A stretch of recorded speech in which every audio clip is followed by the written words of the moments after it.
Human Gambits series, Book 1, Chapter 34, The Intertwined Minds. What the hell just happened? How did he do that?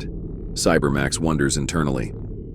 I just ejected them from the ship, that's what happened, Max replies, a smirk forming on his lips. See? With opposable thumbs, it was a piece of cake. He theatrically wiggles his hands and thumbs in the air, as if performing a magic trick. Sentinel. I don't understand. What was the question? Why is he doing that? Cybermax pauses. Did you hear me? No, says Max. I didn't hear you. It was like a memory of you asking, what the hell just happened, appeared in my mind. Can you hear me now? Thinks Cybermax. Like I said, I can't hear anything. I just have the memory of what you thought pop into my mind. It's strange as hell. I simply have a memory of you asking, can you hear me now? What about this? Thinks Cybermax. He then thinks back to a time in his childhood. The memory of our 7th birthday, Max quips. That just popped into my head after you thought, what about this? Sentinel. I can't follow the conversation. How are you communicating? Cybermax. Somehow what I think Max immediately knows. It's fascinating and kind of pisses me off. It's creepy. Sentinel. What's causing this? You're right, it is creepy, says Max. What about me? I don't want to constantly have your memories and ideas popping into my head. How will I know which are yours and which are mine? I wonder if the reverse works too, Max thinks. Cybermax, do you have access to my thoughts? There's no reply. Cybermax, are you getting this? Max thinks again. I just tried to ask you something in my mind. Do you have a memory of me asking you, are you getting this? He says to Cybermax. No, thinks Cybermax. Nothing. Try again. Okay, I'll try remembering something from our childhood and ask a question. Concentrate and see if you can get it.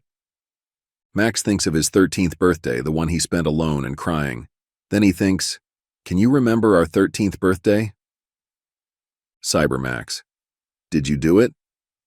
Yes, Max replies. So you got nothing?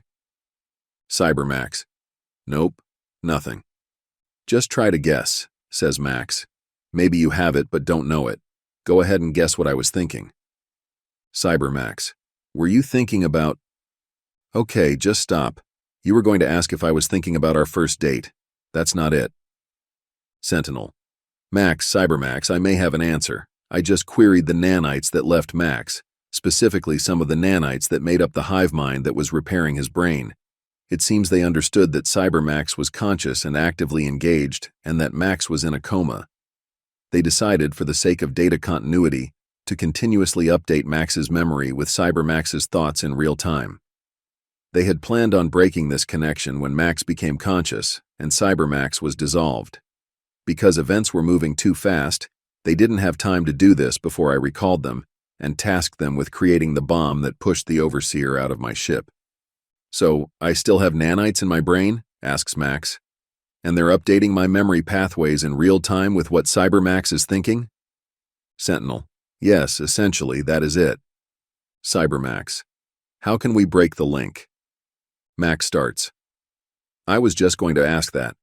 Or did that thought originate with you, and I just think it was my idea? Sentinel. I could recall the nanites making up Cybermax, returning him to the nanite resource pool. Cybermax. Kill me? No, there's got to be another way. Agreed, says Max. Let's not make hasty decisions and think about this for a bit. Though it is disconcerting, it's not harmful, is it? Sentinel. No, I do not believe so, but I don't know much about your physiology. I would think the nanites do understand it, and wouldn't have introduced this unless it was deemed safe.